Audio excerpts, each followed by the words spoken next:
Hello, it's January 2026. Today we're going to be riding on Canberra's only interstate principal cycle route from the wilds of New South Wales and Queanbeyan through the countryside and into the suburbs and into the Canberra city. A journey of just under 20 kilometres. We'll be following the pink line on this map from right to left with a couple of kilometres of open country in the middle between two areas of suburbia. Our route will start under the bridge on the footpath beside the Queanbeyan River, with Queanbeyan River on our right. The bridge is the main Monaro Street route through the town centre. First bit of the route is flat because it follows the absolutely beautiful Queanbeyan River that goes through the town. This is in New South Wales. There are some different priorities. There's less signage, wayfinding signage, but the actual path I find more obvious. Is harder to get lost on your way.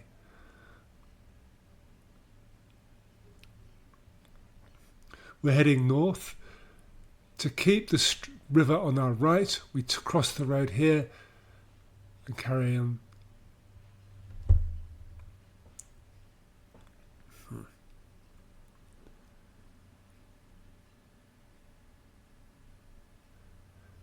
Very soon this path starts going steeply uphill, clearly not following the river. In fact, it's climbing up to then follow the railway line as it departs from the river soon. I find this area of countryside absolutely beautiful. It's a glorious ride through this town. Very, very nice. The poplar trees on the right aren't going down as it looks. It's an illusion because we're going up, and I'm busy panting at this stage. We're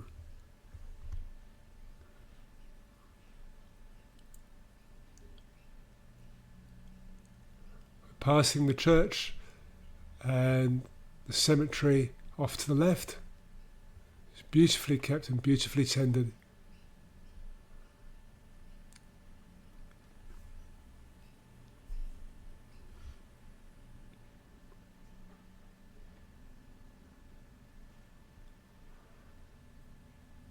There are signs saying look out for snakes. I guess snakes should be kept on a leash or something like that.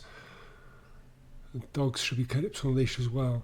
We're bearing off left now. You can see the railway line coming in from the right, and Queanbeyan River disappearing off, and soon it'll connect up with the Molonglo River as it continues in towards Canberra. I'm now going to follow the railway line for a couple of kilometres to Queanbeyan Station and beyond. There's no big sign, but if you look carefully ahead, it's fairly self-evident when you approach, as you get closer where the path is.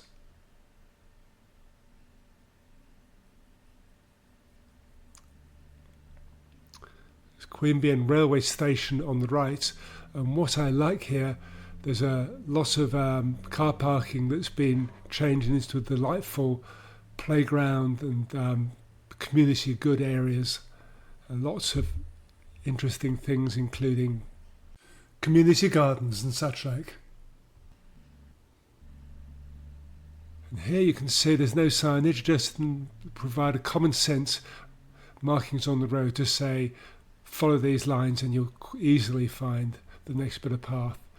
This path is a bit narrower than the principal cycle routes standard used in the ACT, but it's perfectly adequate for the amount of usage happening here.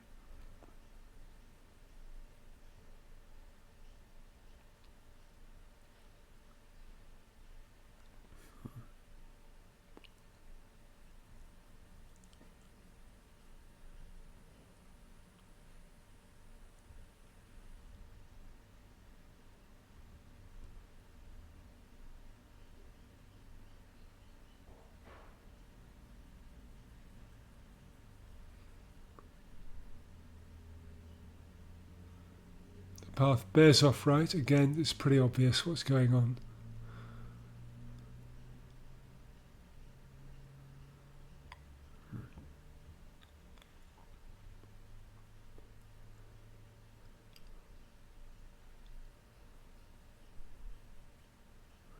We're crossing the north end of Queanbeyan, heading west.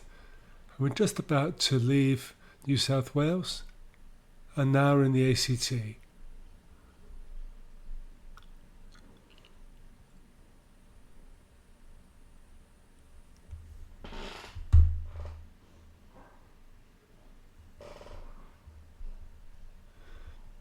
This is a side path all the way through, alongside Canberra Avenue. When we approach the road on the path, it becomes obvious it's wide and in good condition, suitable for use on a bike. At the next junction, we'll need to turn right and then move on to the setback road.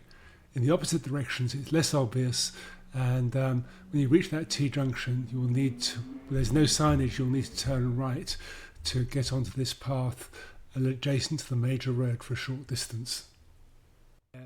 This is an access road only, it's lightly used. The road's in good condition, it's been upgraded. It was in appalling condition a year or so ago, so well done to the people who've repaired it.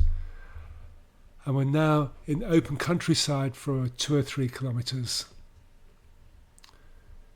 During and after the COVID era, this particular path has been upgraded. You can look at the heavy roadworks and the guardrails that have been put in, and it's in generally very good condition in the open countryside. For some weird reason, the hills going back from Queanbeyan to Canberra much less steep than the road, the hills coming from Canberra to Queanbeyan. Maybe that's just me, I don't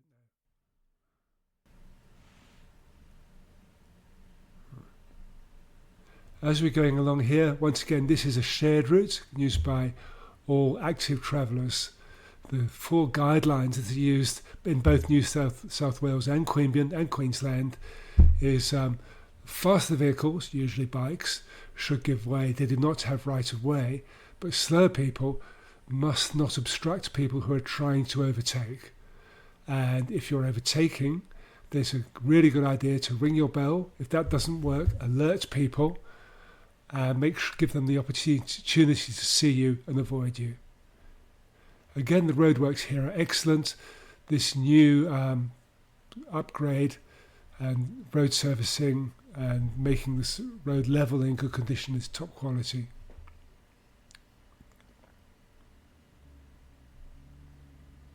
What I find when you're coming past people, you ring your bell, you say hi and bye with a cheerio, possibly a wave, and that always goes down well.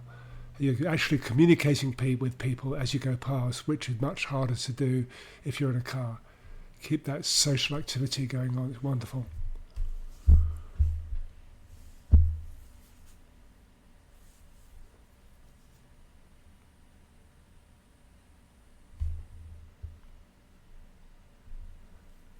We're starting to approach Fyshwick now, the light industrial area out to the east. This is the outer suburb, the newly built area of Fyshwick. And as we go for the next couple of kilometres, there are trees alongside this path, and there are some heavy root uplift which create occasional fairly vicious bumps. So if it's a tree is very near to the road, like that one on the right, it's a good idea to move to the opposite side, because 4 or 5 metres away there'll be no bump. If it is close, good idea to prepare for a bit of fairly vicious uplift underneath your wheels.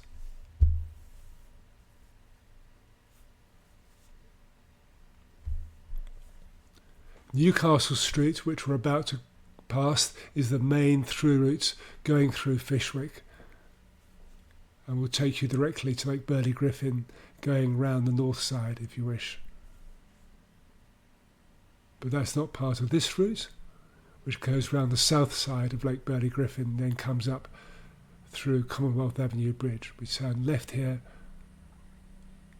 and these next couple of kilometres are where there are occasional but quite spectacular route uplifts that can hurt.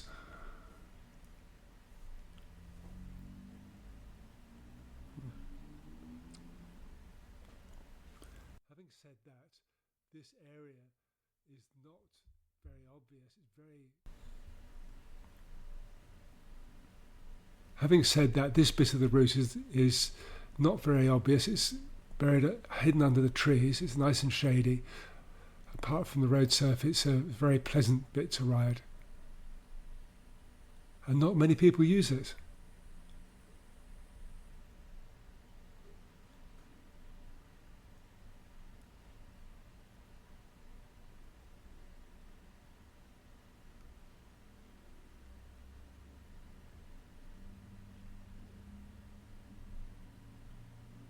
The larger areas of bigger business are on the right, on the south side of Fyshwick, coming along here.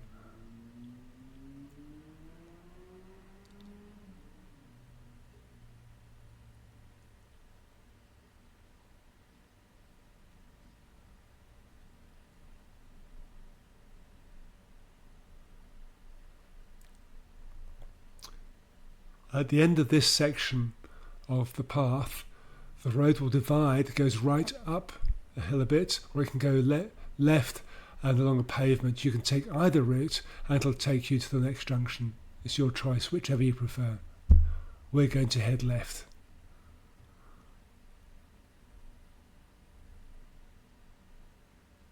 Here as we go left, you can go right, and in just a few seconds the two paths will connect.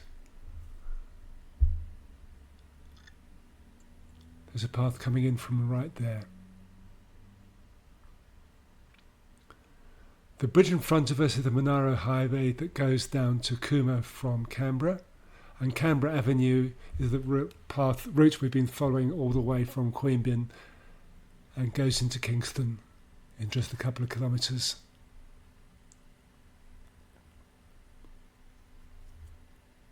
The western side of Fyshwick and Fyshwick markets continue on the right hand side for another kilometre or so.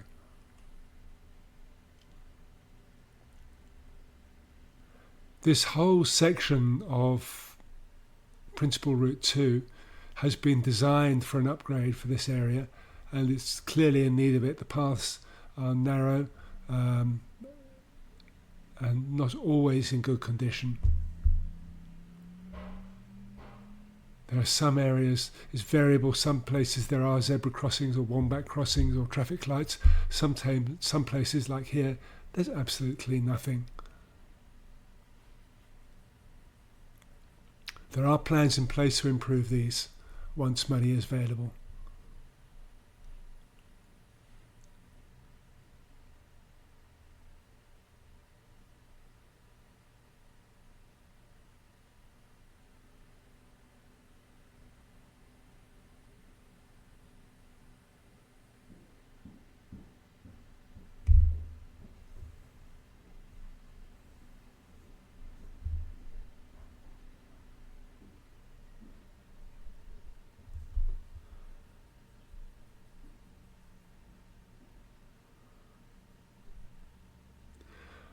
Now the route is designed to go along this footpath. It's clearly not adequate for a multi-user path, principal user route, but the road here itself is very lightly used.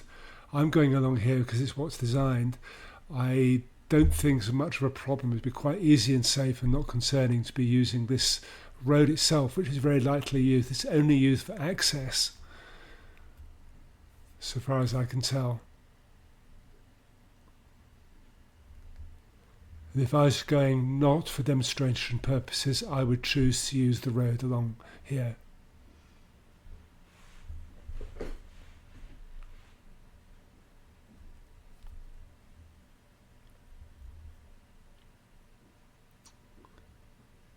We're taking on the side road. We're coming back onto the main road, which has changed its name from Canberra Avenue to Wentworth Street, and this is what goes through Kingston. Now here, the fact there are no zebra crossing here on the principal cycle routes is remarkable, and I look forward to that being remedied.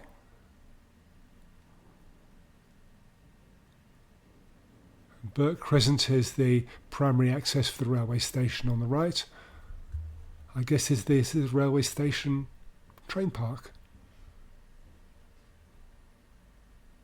for want of a better name. Here again, in theory, this is principal cycle route 2. I wouldn't call it a principal cycle route. It's a footpath and it's not even marked. We're meant to turn left. Back there, we're going to have to do a U-turn unless we want to hop off between the cars and continue along Printer's Way. Again, there are plans in place and they look pretty good to give separated cycle routes along Printer's Way. But once the money is available, that may well happen. The designs are complete and I think they look good. Lord Grove Park is on the right, and once the park completes, that is where we will turn right. That's here, into Eyre Street. If you continue along Eyre Street from here, you would do the anti-clockwise route around Lake Burley Griffin. But we're going to do the opposite way. We're now going on East Lake Parade through Kingston. The water is over to the right. This marked cycle path is too close to parked cars, leaving to unacceptable risk of getting hit by doors being opened. I therefore choose to ride along the road here. Where the road turns left, we turn right, looking out for opposing traffic, and then bear 45 degrees left at the first left, and we come down to the path going along the lake. Now here's where we were talking about applying the rules and principles for, we have to slow down here because those people have the right of way. We just wait until it's clear. Ring bells there, but again there's lots of room. Likewise, coming over this bridge, they have a right of way, so we just wait, and somebody's dawdling, you say, "Yoo-hoo, sonny," and they say, "Thank you," and everything works well, and we just carry on.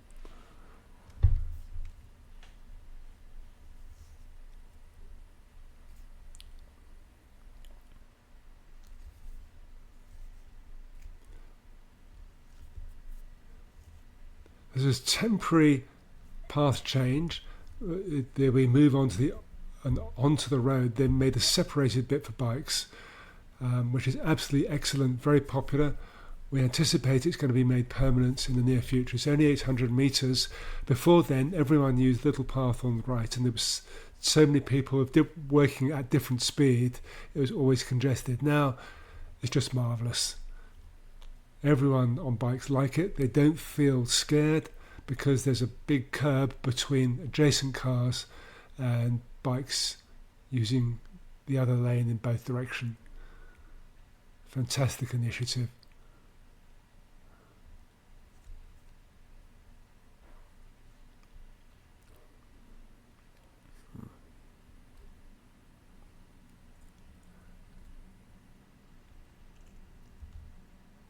Although this is Route C2, it's also part of the Lake Burley Griffin Loop, which is 32 odd kilometres, so you'll see other routes going along this route when we go through all the principal routes.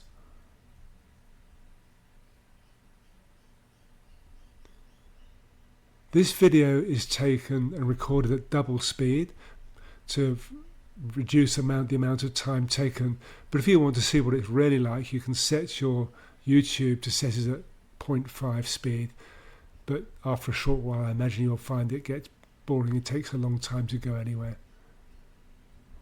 This journey actually takes about 45 minutes to ride, and it's about 15 kilometres.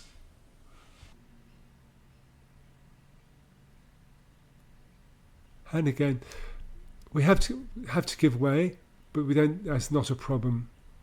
It doesn't happen very often because we're mixing with a wide diversity of people using these routes.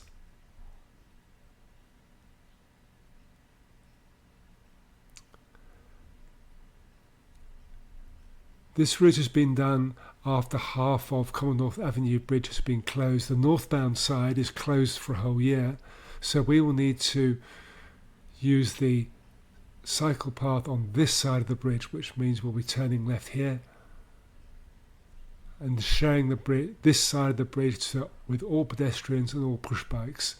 It will get more congested congested, particularly with the first half. Again, here we just slow down, say, yoo-hoo, can I come through please? And the route C2 will head off to the left. There's two ways to get over to the left. We go straight along this path. There is a traffic controlled crossing, but what I'm going to do is do a right-hand turn and go back underneath the bridge. But I'll point out where you go straight ahead if you want to take the pedestrian crossing. Okay, where I go straight ahead here, you go left there. If you want to go pedestrian crossing, you can go straight ahead here and go along the lakeside path, which is very pretty. I'm just choosing to use the road here for a couple of 100 metres before going back into Henry Rolland Park with a slip road left just here.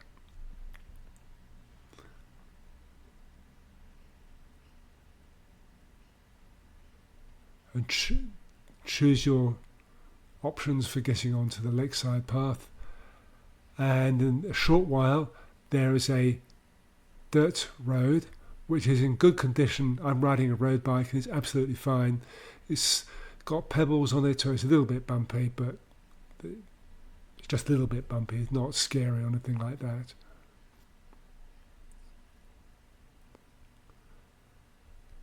This route takes you up to the bridge going over Parks Way. You have good visibility of the crossing traffic left to right. Have a good look as you approach, and then you can go at fairly reasonable speed and zoom up the bridge.